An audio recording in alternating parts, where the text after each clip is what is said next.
Ndio kwa mantiki hii leo tunashuhudia tukio hili la utiaji wa saini mkataba wa makubaliano kwa kuibua na kusajili makundi maalum.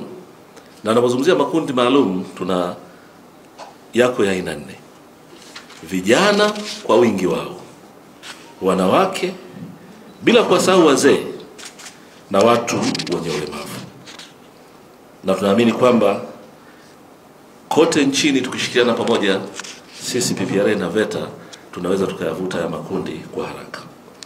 Tukio hili linaashiria hatua muhimu katika kuunga mkono jitihada za serikali katika kuongeza ajira, kazi, hususan kupitia sekta ya ununuzi wa umma, ambayo ni takriban 60% mpaka 70% ya bajeti yetu. Na mnafahamu ukubwa wa bajeti yetu. Bajeti yetu ambayo tunaenda nayo ni trilioni 56.5. Sasa chukua 60% au 70% ambayo yote inakwenda kwenye ununuzi wa umma, tunazungumzia takriban kati ya trilioni 20 mpaka trilioni 30. Changamoto kubwa tulionayo, pamoja na kuwa na fursa hii kubwa, hadi sasa tuna jumla ya makundi takriban 1000 tu. Mbona changamoto hiyo? Na makundi yenyewe katika sheria yetu inatuelekeza liwe ni kundi kati ya watu 5 mpaka watu 20. Na hapo tumekimbia marathon. Miezi michache iliyopita, mwaka jana nakumbuka tulikuwa na makundi 185 pamoja na kufanya kampeni nchi nzima. Lakini baada ya kuongeza kasi, leo tumeona tumeongezeka kwa zaidi ya 700-800. Tunapozungumza tuna makundi takriban 1000, na hivi ni vikundi vilivyosajiliwa kwenye mfumo wa NeST, na kwa maana hiyo vimeweza kuomba zabuni na mikataba yenye thamani ya takriban bilioni 30 imeshatolewa kama kundi maalum. Sasa mnaona hii gap kubwa. Tukitekeleza wote tutafika trilioni 5. Sasa hivi tuko bilioni 30. Ukilinganisha na kipindi cha mwaka mmoja miwili iliyopita tulikuwa chini ya bilioni 5. Tunahitaji kuongeza kasi ya kuwafikia wananchi, kuwaambia kuhusu swala hili ambalo serikali yao pendwa imeliweka si kwa maneno, liko kisheria.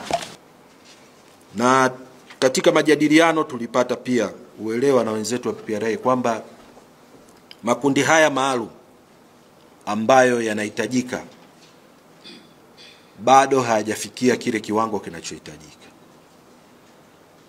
na bado inaonekana wananchi wengi aidha hii fursa hawajaitambua au wameitambua lakini hawajajua ni namna gani wanaweza kuifikia fursa hii. Sasa ni jambo ambalo tumeliona na sisi kama VETA. Wananchi wengi wanapita kwenye vyuo vyetu, tunawapa ujuzi, wanasoma mafunzo ya muda mfupi, mafunzo ya muda mrefu. Hivi karibuni tulikuwa na kundi kubwa sana, tumefundisha watu karibuni takriban 16,000-17,000 wanawake nchini katika vyuo vyetu. Katika kipindi cha miezi karibuni 4-5 tumefundisha wanawake takriban 16,000-17,000, ambao wanawake hawa tumewapa ujuzi katika maeneo mbalimbali.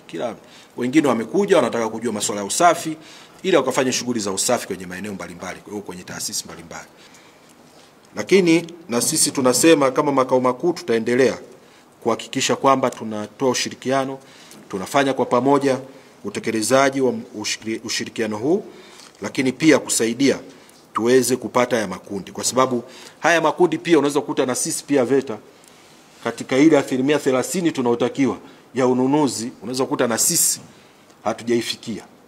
Alafu unaweza kukuta na sisi tunasema hayapo haya makundi, lakini kumbe unaweza kukuta sisi ndo tunayatengeneza makundi haya, alafu hatujayatengenezea fursa, kwa sababu na sisi tunahitaji pia huduma nyingine.